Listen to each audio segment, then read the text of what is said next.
The Great Gospel of John, Volume 1, Chapter 88. The Lord's discussion with Cornelius about the temple brood and the Lord's cleansing of the temple.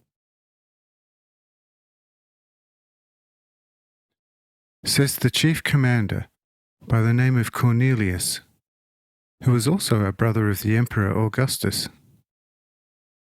Well, serves them right, because I cannot tell you how I abhor this temple brood.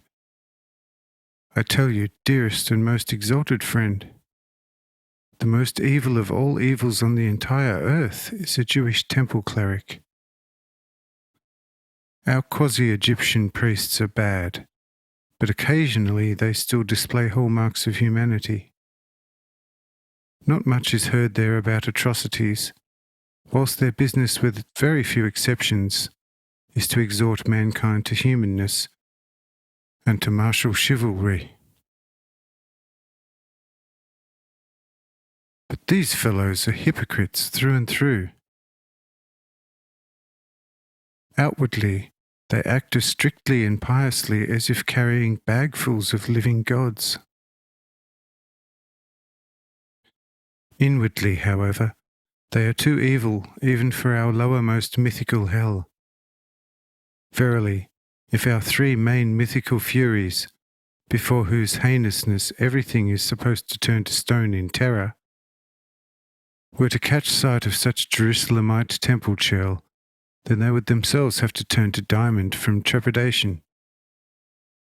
I tell you, for the ultimate unfurling of this most supremely malevolent, depraved temple and priest knot, same must soon be put to the sharpest sword of the Macedonian king, or the entire earth should shortly be entangled in it. Oh, friend, I could tell you things about these churls that through this alone the entire earth would turn feverish.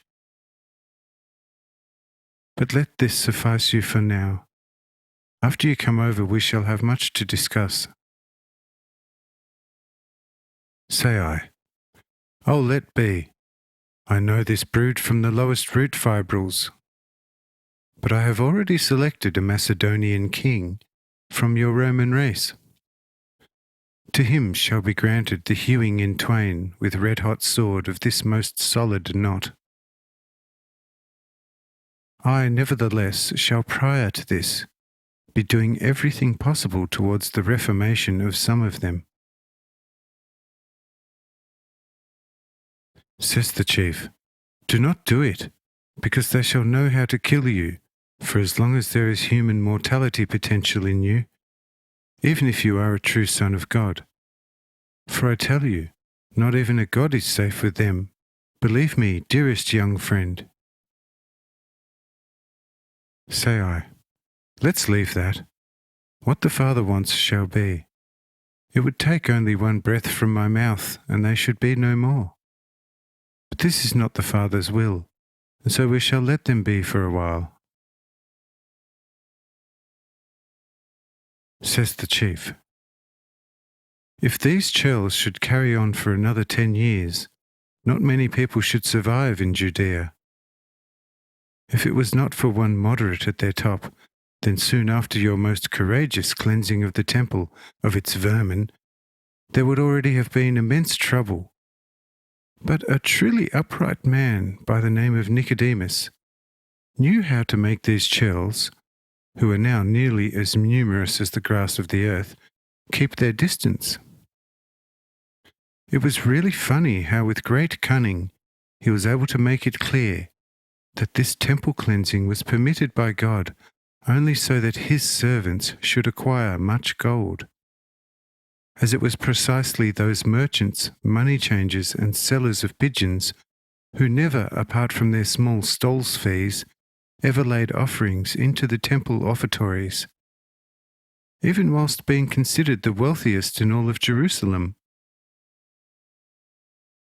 With this most of them agreed, and some said, well, let's hope this one comes also to the next feast with his magic power. He comes in handy. But some, who secretly had, through confidential agents, also participated in the money changing, were of course not so happy.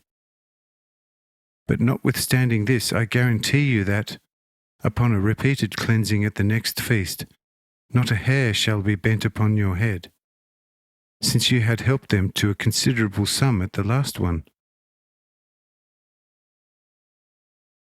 But should you go again to Jerusalem for a similar affair, then sneak in most secretly, or you should find the temple cleansed by itself. As these hawkers, money changers, and livestock traders have sent out spies after you everywhere, who are to watch all your paths, similarly to those notorious temple servants. Most of those I had arrested belonged to these chaps, and there would hardly have been 2 honest ones among them. Say I. Well, this favour I could of course do them again, but be assured that no such money changers or vendors shall set up business in the temple after that. Upon my final move into Jerusalem, I shall get to cleansing the temple again the way I did recently.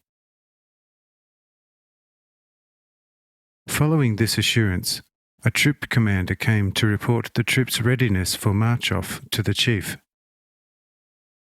The chief takes leave of me, reminding me to be sure to drop in on him at Capernaum.